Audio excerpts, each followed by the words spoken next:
Hello mga boss, ayan, sa mga naghahanap dyan ng mga second-hand car, ito maluwag na tayo dito, pero may mga ano pa naman dito natira mga boss at yung mga binaba na.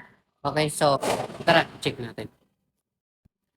Okay guys, yung update lang natin yung mga available pa dito. So, nasold na yung unit, kagaya ng MUX, Toyota Innova, tsaka Toyota Rush. Yun, kaya maluwag na rin dito. So dito meron tayong Subaru mga boss na 2014 model, automatic transmission. So gas engine, naka sunroof na rin to and push button. Pearl white na rin siya guys. Ayan, batang-bata pa siyang tingnan. So halos di naman kasi talaga to nagagamit kaya original yung mileage na ito, 63,000 lang talaga. O kasi pwede nyo i-double check sa scanner or sa mekaniko nyo. Bahala kayo kung saan nyo ipacheck, okay? So, nasa halagang 580,000. So, negotiable. Pwede rin siyang financing. So, meron tayo ditong Montero na 2023, ay hindi, 2020 model po pala. Automatic. So, 4x2. 84,000 mileage. Original rin kasi yan hindi kasi kami nag-ano. Complete ka sa record yan mga boss. Nasa halagang 1,100,000. Pero negotiable yan mga bossing.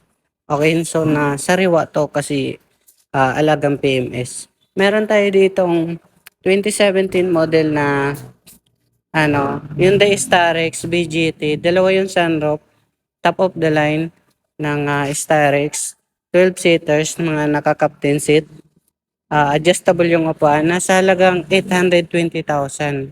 Ayan, automatic transmission. Nasa mga 86,000 mileage. Yan, original po kasi yon mga mileage. Kaya mapapansin nyo, matataas yun.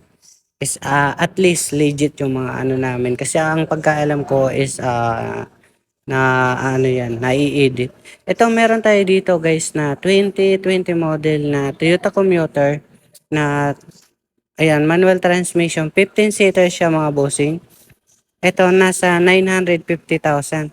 Pero ang mileage nito 84,000 rin. Ayan. So, ilang taon naman kasi matanda na rin.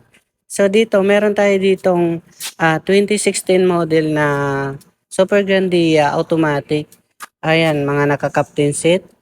Yung super to mga boss kaya may kamali na sa 1,180,000 pero negotiable. Ang kanyang mileage rin is 124,000. Ayan. Yan, baka gusto nyo kasi mas mababa, mas baka makahanap kayo ng tempered na mileage. Ayan, mga legit mileage kasi kami mga busing.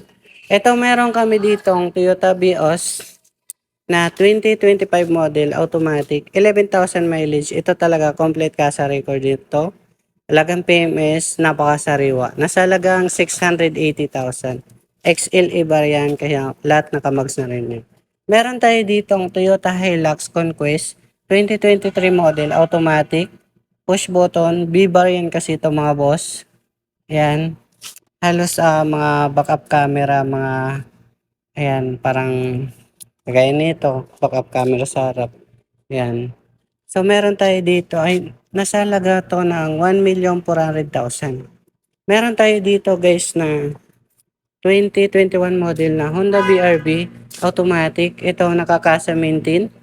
Complete kasa record. Nasa ano to mga boss, 700,000 pero ayan, 21,000 mileage. 7 seaters to mga boss Ito meron tayong Suzuki Jimny 2020 model, manual gas.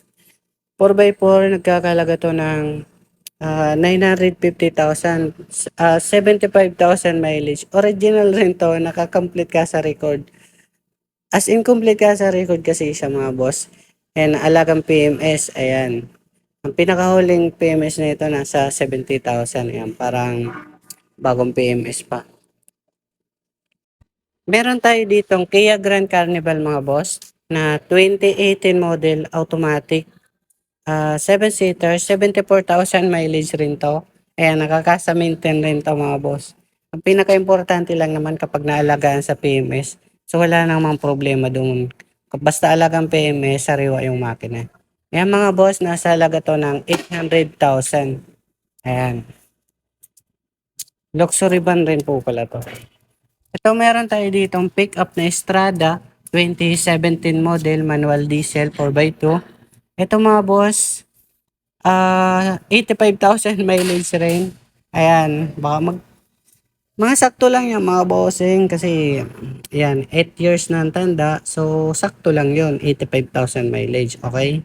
Ito mga boss, nagkakalaga ng 680,000. Bibihira lang kayo makakuha ng pick-up na friendly budget. Kaya, habang available pa, pwede yung pasyalan dito. Meron tayo dito mga boss na Ford Everest na 2017 model 4x2 and 75,000 mileage. Ito mga boss, nagkakalaga ng 650,000. Ayan mga bossing. So sariwa to mga boss. And ayan, sa mga cash buyer, mas mura po ito. Kaya kung mga cash buyer kayo, mag-message na kayo, tawagan nyo ako sa cellphone number natin. Magandang presyo na ibibigay ko sa inyo dito. Sa mga naghahanap naman dyan ng Toyota Altis, meron tayo dito ang 2019 model, automatic. Ayan, G-bar yan, pero nakamag siya. Lahat original yung paint hanggang sa mga salamin. Naka 3M pang salamin yan mga boss. Nagkakalaga pang isang ano yan sa salamin, nasa 15,000. Kaya, ayan, mga branded yung mga nakalagay sa kanya. Kaya nasa halaga to ng 720,000. Ang pinaka-asking pa nga namin dito, nasa parang 745,000. Ayan. Pwede nyo na tong makuha sa mababa sa 700,000 basta mga cash buyer kayo. Meron tayo ditong Stargazer na sobrang bagsak presyo. 2023 model, automatic. Ito yung presyo, 7 seaters to mga boss. Ito yung presyo dati nasa 770,000 pinaka-asking nito. Pero kung mga cash buyer kayo, mga 650,000 sarado. Ayan. Kung gusto niyo pasyalan dito mga boss, may sarili kaming warehouse dito. Ayan. Mamili kayo dyan. Okay? So, nandito kami sa Cubao, Quezon City, malapit sa Cubao Ali Mall, sa may Pitwason. So, tawagan nyo lang ako sa cellphone number natin. So, ayan. So, yun lang mga boss. Maraming salamat.